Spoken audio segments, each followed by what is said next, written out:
This really happened to me, no matter how ridiculous parts of it sound. I'm 62, I carry a flip phone because my thumbs ache in the rain, and I learned the hard way that people who laugh at small things often hide bigger ones. Evan and Kira stole our business and made me into the punchline, flip phone grandma. And now, at the Nest Rooftop bar on top of the Thompson Seattle, with a row of investors gathered under heat lamps and the Space Needle glittering like a metronome, his platinum card chirped "declined" while my old phone buzzed once in my palm. The cold wind off Elliott Bay rattled the cocktail straws, the servers paused with trays of oysters and Negronis, and Evan kept smiling until the bartender asked for a different form of payment. We were there because Evan had promised a live demo of a new payments platform and a victory toast. I was there because the paperwork said I was still the primary administrator of the company cards, and because humiliation tastes better cold. The Nest's glass walls threw our reflections back at us. Evan perfect in his navy suit, Kira shining like a hard candy, me with a cheap plastic hinge, and I could smell cedar smoke from the patio fire bowls as the first investors turned to watch him fumble for a backup. The bartender tried again, looked up, and announced what I already knew. Your card is frozen. If you genuinely enjoy our stories, please subscribe to the channel. Tell us where you're from and what time it is right now. It's always fascinating to know how far our story flows. I didn't always live in the land of pop-up dinners and rooftop mixers. I grew up south of Tacoma and spent 40 years in ledgers, grocery stores, a timber outfit, then as a bookkeeper who could make numbers behave with a pencil and a pad. 3 years ago, I met Evan in Ballard, of all places, on Market Street near the bright yellow door of the Fat Hen. He was 31 and all caffeinated charm, pitching me while we stood under an awning waiting out a squall. He'd found my card on the bulletin board at the Ballard Library. Old school books with new school accuracy. He said he had a dream. Harbor and Hearth, he called it, a community kitchen and co-working cafe where food startups could rent time, test menus, process small batch orders, and sell to walk-ins who'd buy a latte and watch the magic. He had investors interested, but needed someone steady to keep it honest. His girlfriend Kira, a micro-influencer with a thing for vintage Pyrex, was going to run the front of house with charm and Instagram reels. They offered me equity, 15%, instead of a market rate. Skin in the game, he said. I'd always been paid by the hour, and for the first time, I wanted the thing I supported to belong to me too. I said yes. The space on Leary Ave smelled like sawdust and coffee grounds as we built it out. I labeled bins, set up vendor accounts at Restaurant Depot, spent afternoons at the King County Recorder's office filing our LLC paperwork, and opened accounts at a Chase branch on 15th Avenue NW, where the assistant manager, a man with a tie clip shaped like a trout, sat with us while we signed. The corporate card program had a web portal and an app that I was too stubborn to use on a real phone, so I bookmarked the mobile site on my flip. I may be old, but I'm mean with forms.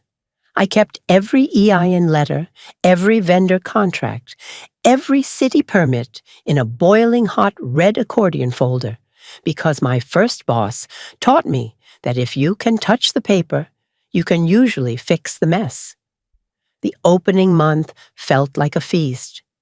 People lined up under string lights, a pop-up chef from Georgetown selling scallops with brown butter, Neighbors who became regulars, the espresso machine hissing like rain on a hot sidewalk. Evan flitted between prep stations, barking ideas, then disappearing into his laptop. Kira posed with cinnamon rolls and tagged the location until we were trending under Dusher Ballard Bakes. I did payroll on Tuesdays, reconciled on Fridays, and learned the names of every delivery driver who swung by the loading dock behind the building. They made fun of my phone from the start. "Oh my God, Elaine!" Kira laughed one morning in the kitchen, her hands powdered with flour. "I didn't even know they still made those." She tapped the hinge, and the whole prep crew giggled like the thing might crack apart in my palm. Evan patted my shoulder. "It's kind of your brand," he said. "Wholesome, retro." People always make their insults sound like compliments. When the first humiliation came, it was paper thin and cutting. We were at the Pink Door in Pike Place, celebrating our write-up in Eder, Seattle. The server brought the check, and as a little show, Evan handed over the company card with a promise of, "I got us." The server returned, face apologetic, and leaned in. "I'm sorry, sir, this card, it's been declined." The table went quiet. Evan looked at me like I had laced the card with poison. I took my flip phone out to call the bank. Kira laughed loud enough for the table beside us to glance over. "We can just, Venmo," she said, rolling her eyes. I paid with my own card because the server looked like he might cry if we kept haggling. On the sidewalk, Evan pulled me aside. "This can't happen," he said, voice low. "You have to keep up. If you can't handle the tech, I'll find someone who can." He wanted me small enough to control, but big enough to blame. I went home that night, poured a glass of boxed Chardonnay at my little apartment near the Ballard Locks, and opened my red folder. The card balances were fine, the credit line untouched. But the next morning, the espresso bean invoice, usually paid twice a month, was still open. The flour supplier had tacked on a late fee so small it felt deliberate, like a tap on a fish tank. I called our branch. The trout tie clip man told me, gently, that a user on the account had changed notification settings. "Which user?" I asked. He hesitated. "The administrator," he said, and cleared his throat. "That's you, Ms. Morgan." Numbers wobble when someone lies. I downloaded statements, printed them at the Ballard Library, where the whir of the copier calmed me, and saw transfers to a new vendor, Hearthworks Solutions, LLC. The address? A mailbox at a UPS store on Capitol Hill. The registered agent? Kira. When I asked Evan about it, he smiled like I had mispronounced a word. "Consulting," he said. "You know how these things are." I knew exactly how these things were. The next week, the pastry chef quit without notice. A delivery driver texted that he'd been paid cash under the table, and a form letter from the Washington State Department of Revenue arrived saying our quarterly filing had anomalies. That letter sat on my counter, accusing me into the evening. By the time I realized how deep it went, I was the last to know. I overheard it, because that's how older women learn the most dangerous things, while wiping a spill, while slipping past an open office door. Evan, on his phone in the hall by the dry storage, said, "We'll push her out the soft way. She likes being liked, quietly uglier if she resists." He didn't know I was in the walk-in cooler, counting eggs, the cold sealing my breath to a slow ghost. When I came out, he pasted on his grin. "Investor dinner Friday at the Nest," he said, like nothing had passed his lips. "Wear something chic." That night I took my red folder to the kitchen table and laid out the bones of it. The Shell LLC, the late fees, the changed notifications. If I did nothing, I would drown quietly in a story written by someone else. If I did something, I would be accused of being difficult, of ruining the vibe, of being jealous that my old hands couldn't scroll fast enough. I pressed my thumb against the cheap plastic hinge until it clicked open. The bank's mobile site loaded in grayscale letters as steady as a metronome. The card management pane waited like a lever. I had the authority. The question was when to pull it, so everyone could see the strings as they snapped. I didn't grow up with lawyers. If you needed help, you went to the courthouse and asked a human at a desk. Tuesday morning, I took the 44 bus toward downtown and walked to the King County Courthouse on 3rd Avenue. Cardigan zipped to my neck because the lobby always runs cold. There's a little clinic on the 3rd floor where volunteers explain things in words like operating agreement, fiduciary duty, and injunctive relief. A woman with hair the color of steel wool listened while I unfolded my folder like a picnic. "You're the company administrator for the cards," she said. "You can freeze them. That's not sabotage. That's safeguarding." I asked about the shell company. She underlined words on a pamphlet and slid it back. "File a complaint," she said.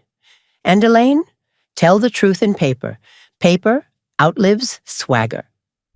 I stopped by the Chase branch. Trout Tie Clip looked relieved when I arrived. "We thought you were on vacation," he joked, then saw my face and cut it out. I asked him to confirm my admin status and to print the list of authorized users. He did, and there they were, Evan and Kira, both with cards, both with elevated limits, both added with a digital signature that looked like a toddler's lightning bolt. "Would you like to update your notifications?" he asked. "Yes," I said. "Back to me. Only me." My sister called that night. "Are you okay?" she asked. "You sound like you're holding your breath." I told her the short version. She told me to come down to Tacoma and eat spaghetti at her place and forget the whole mess. But I had the taste of it. If you've ever been the quietest one in a room full of men who think noise equals truth, you know the itch to make the math sing so loud they have to cover their ears. I printed copies of the fraudulent transfers. I wrote a short, plain email to our investors, a dentist from Queen Anne, a retired Boeing engineer, a couple who taught at the UW, asking them to meet me at the Nest on Friday night. I wrote, "I need 10 minutes. I will bring paperwork." Then I ironed my one good black dress, the one I wore to my husband's retirement party, back when he was still alive, and a good long hug was still an ordinary thing. Friday dawned bright and sour. Kira showed up at Harbor and Hearth in a cream blazer, filming a reel about chasing dreams, while a dishwasher asked me if we'd be paid on time. "Of course," Kira chirped. "We're scaling." Evan disappeared mid-afternoon to prep the deck, and the crew's mood soured as the lunch rush spilled past 2. At 4:30, I took the bus to downtown and climbed the steps to the Thompson. The elevator smelled like cologne and lemon oil. The sun hit the bay just right, and everything looked clean in the way that makes you suspicious. At the hostess stand upstairs, a young man with a neat beard looked at my flip phone like it was a novelty. "Event tonight?" he asked. "Harbor and Hearth investor gathering," I said. The bar knew to open a tab. He checked the tablet. "We've got a reservation for chambers, 7 guests, bar tab on a corporate card." He smiled politely. Can I get you started with something? Water, I said, and a view where I can see the register. He laughed, thinking I'd made a joke. I didn't correct him. The investors arrived in pairs, shrugging off coats, eyes curious. The dentist's wife hugged me like she'd heard a rumor and wanted to know if my bones were still under my skin. Evan swept in at 7:05, air around him crackling with speech. Kira hung back, champagne already in her hand. "Elaine," Evan called. "There you are. Why don't you mingle and let me handle the numbers?" He tapped the edge of my phone with one manicured finger, as if to say, "And you behave." I smiled because women my age have perfected the smile that means, "I will outlive this." By 7:20, the bar was humming. The bartender lit the cedar plank and smoked a round of old fashions. Evan clapped his hands. "Friends, tonight is about gratitude for your belief in us and a sneak peek into our next chapter." He gestured to a deck on a flat screen the staff had set up by the window. Slides flickered, charts, logos, a B-roll of laughing customers. He talked about scaling, franchising, a proprietary platform that would harmonize artisanal production with just-in-time ordering. He said ecosystem 3 times. He kept glancing at me like I might cough up a bone. When the first round finished and someone waved for another, the bartender nodded at Evan's card, lying in the tray like a silver fish. My old plastic hinge warmed against my hand. I opened the phone. The mobile site loaded.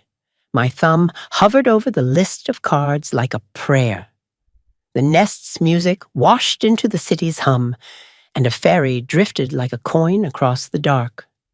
Somewhere far below, a siren sounded. I scrolled to Chambers, Evan, Corporate Platinum. There was a slider. It was already green.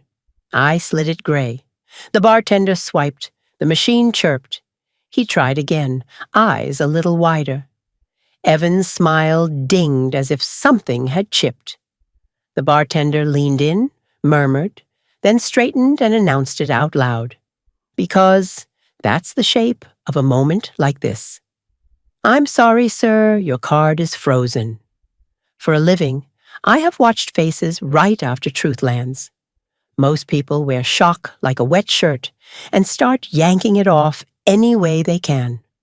Evan laughed, too loud, asked for the backup, slapped Kira's card onto the tray with a flourish. I scrolled to Lund, Kira, Corporate Gold, and slid. The bartender glanced at the screen, then at me, then read the room. He ran it anyway, because that's hospitality. It chirped the same way. A couple at the banquette pretended not to notice. The investors had already noticed. They were investors, because they knew when to smell smoke. Evan kept smiling, but it had too many teeth. "We'll settle up at the end," he said, voice shining. "Let's keep this moving." I felt bad for the bartender. I'm not cruel to service workers. I pulled a $100 bill from my purse and slid it across the bar for the first round. "Just until they sort it," I said. He tucked it out of sight, like a secret. In that 10-minute pocket, while the room vibrated between pretense and exposure, I took my red folder out of the tote bag I'd wedged under my stool. I tapped a slid-out manila sleeve onto the bar so it made a little drum beat and turned to the dentist from Queen Anne first because he had the kindest eyes. "Dr. Leone," I said, "I need 10 minutes like I promised." He looked at Evan, then back at me. People had stopped talking to listen. "Elaine," Evan said, lifting his hands like he could push my words back into my mouth. "Let's not do this here." I opened the folder. The first page was a simple printout. 6 months of transfers to Hearthworks Solutions LLC, each with a timestamp and a memo line that said nothing but sneered anyway. The second was the business filing showing Kira as registered agent. The third was a letter from the Department of Revenue asking for clarification about a remittance that had gone sideways in a way that made penalties sprout like mushrooms. I'd highlighted, old lady style, with a squeaky yellow stick that bled a little, so it felt like an accusation drawn in butter. "Those are consulting fees," Evan said, sliding into confidence, like it was a warmed-up coat. "We've professionalized operations.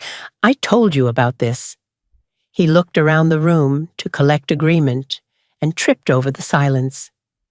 "Elaine doesn't. She's great. She's a treasure. But she doesn't understand how fast we're moving."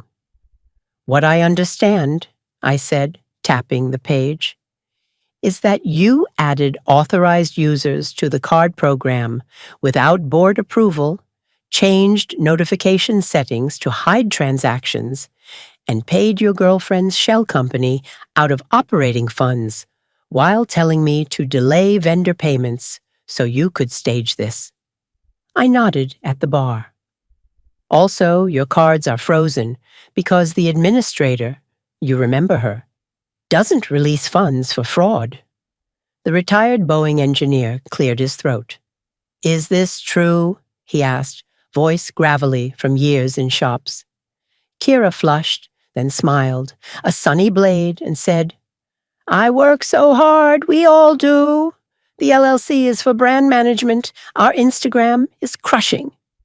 She pivoted toward the investors, the way you aim a mirror to catch sun. "Harbor and Hearth is a family. We celebrate each other's hustle." "Do you celebrate filing false quarterly returns?" I asked gently, because I hadn't come to watch a meltdown. I'd come to pour water where a fire had been sneaking for too long. Evan reached for the papers, and I let him take them because I had copies. He riffled them like he might find a trick page that would make them disappear. "We can explain," he said, and turned to the flat screen. Let me show you the platform. That's why we're—" "No," said Dr. Leone's wife, soft but decisive. "I want to know if my money paid for your girlfriend's brand management, while the bakery down the block went without rent." She wasn't angry, like a storm. She was angry like a winter that never ends. Investors don't yell when they decide something. They get quiet and arrange facts like knives. Evan's backup plan was to attack me. "Elaine is a bookkeeper," he said, like it was an insult. "She knows paper, not modern systems.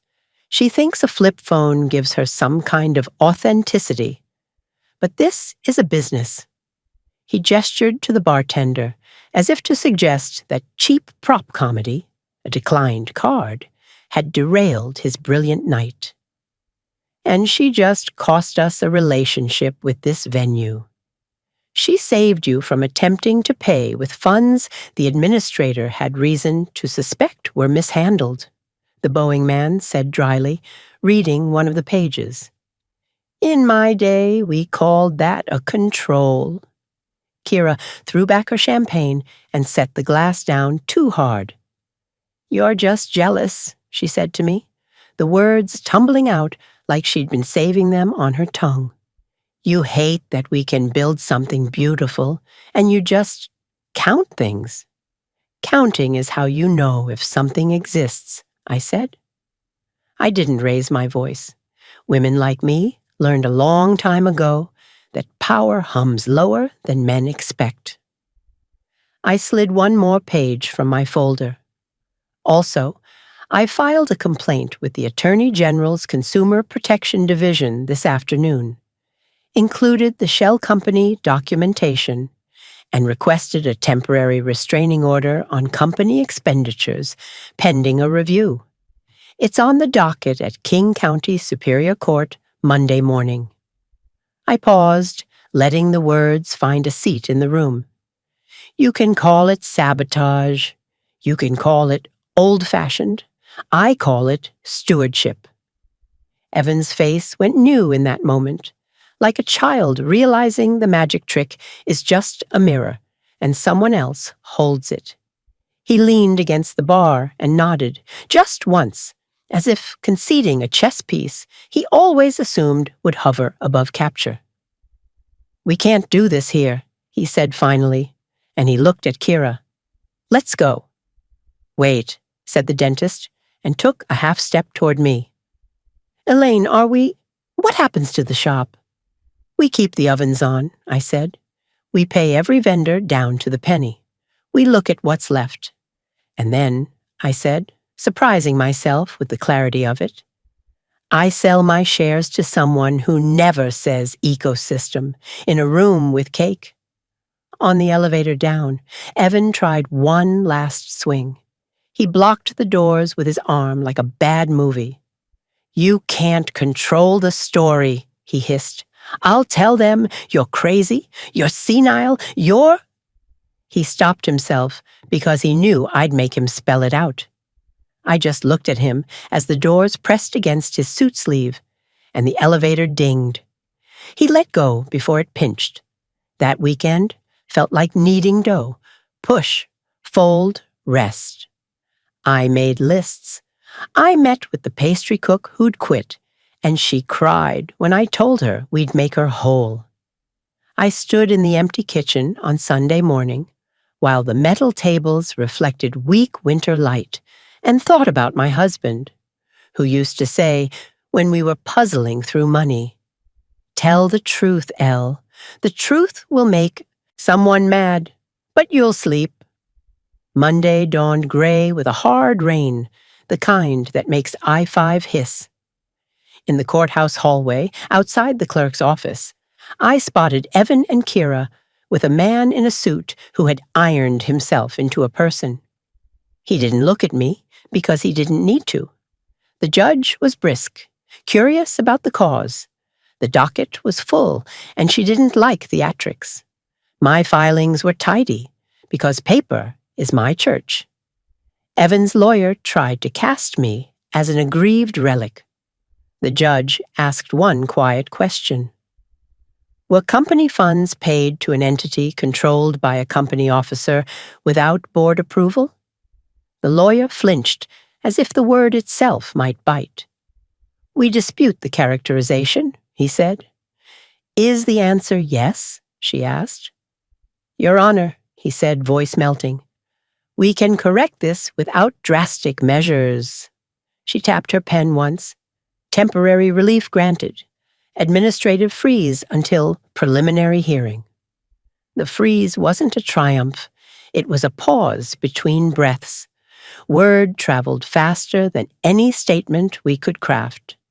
The flower supplier called to say he'd stick with us if I signed the check myself. The produce distributor delivered 2 crates of apples, like mercy. On Instagram, Kira posted a story about toxic people and bossing up out of negative energy, tagged with 3 inspirational quotes and a boomerang of her tossing her hair by the Fremont Troll. Our regulars kept showing up for coffee, because coffee is a ritual bigger than drama. The board of our little company had never met in a way that felt like a board. Just coffee at Morcell on Capitol Hill, quick signatures on DocuSign, nods and hashtags.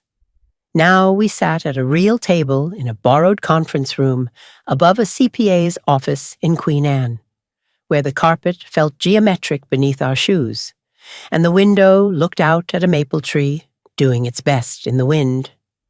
The dentist and his wife brought biscotti, because people bring food when they don't know what else to bring. The Boeing man brought a pen that clicked like a countdown. The couple from UW brought a stack of printed emails in a binder so thick it made me feel less alone.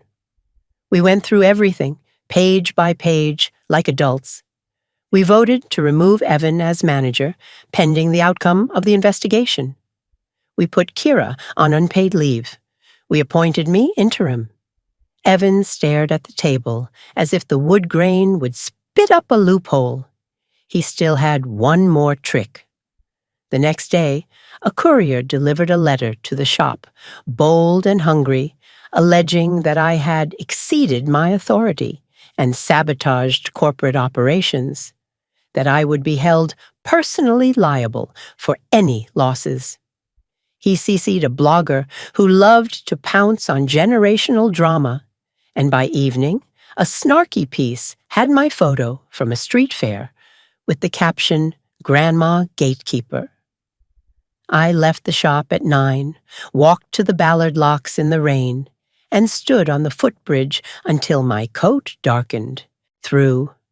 Seals played in the black water below, like the world had options I couldn't see. I called my sister. "Do you ever wish you were meaner?" I asked. "Only every day," she said. "But you're doing fine." The fight turned ordinary after that, which is how you win. I signed checks. I ordered flour. I held staff meetings where I apologized for the noise and showed them the plan taped to the wall in fat marker. Pay everyone. Bake what we're great at. No knew anything for 60 days. The dishwasher told me his daughter liked the lemon bars. The barista said the morning regulars had started leaving notes, like Valentine's. Vendors referred me to other vendors, because the only real currency in a town like ours is paying when you say you will.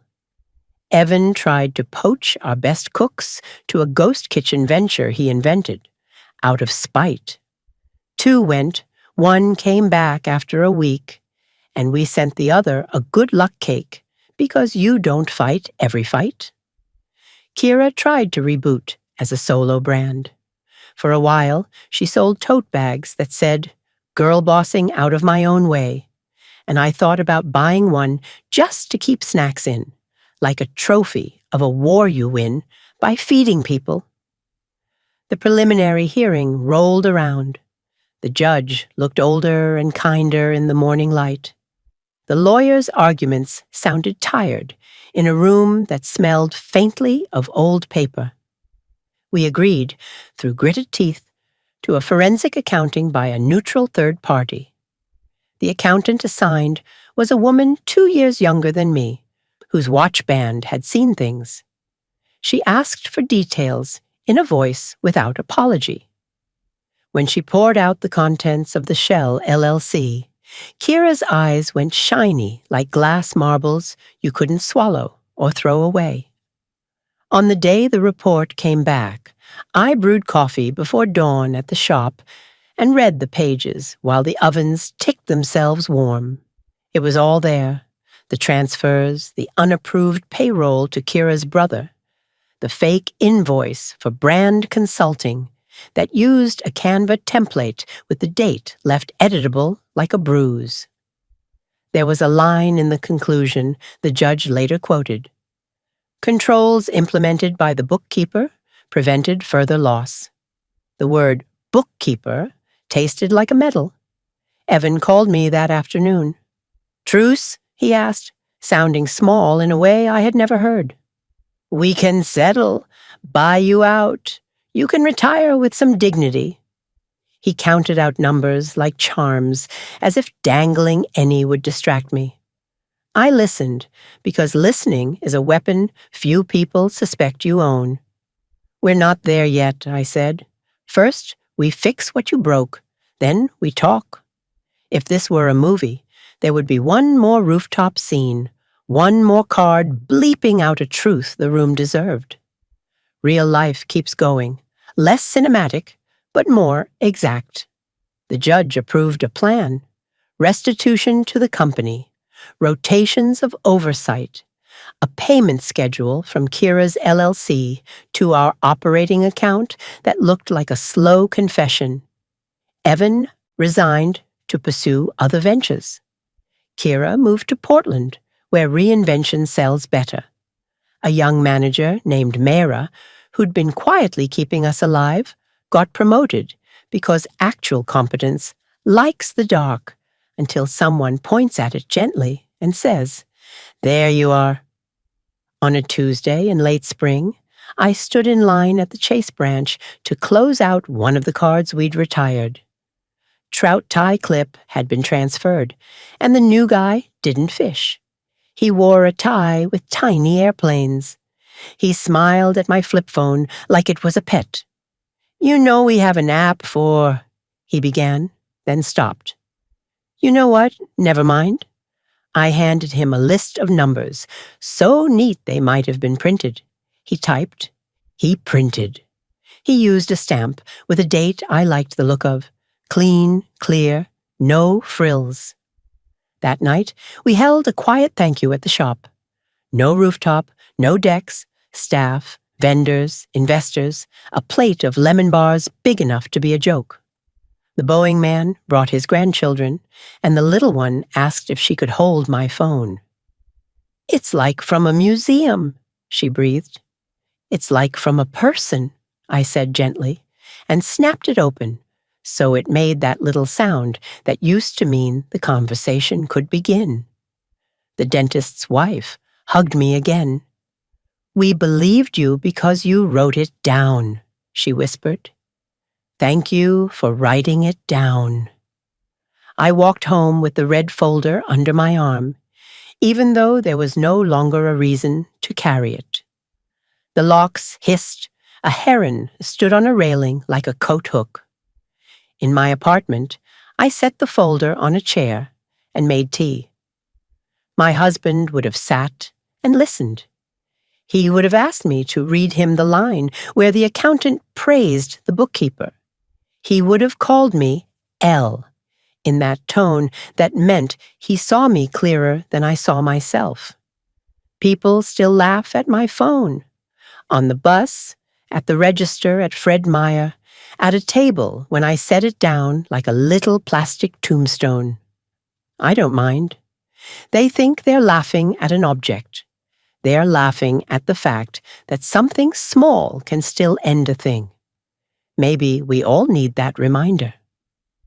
A month later, I met Mera for lunch at Café Bisalou.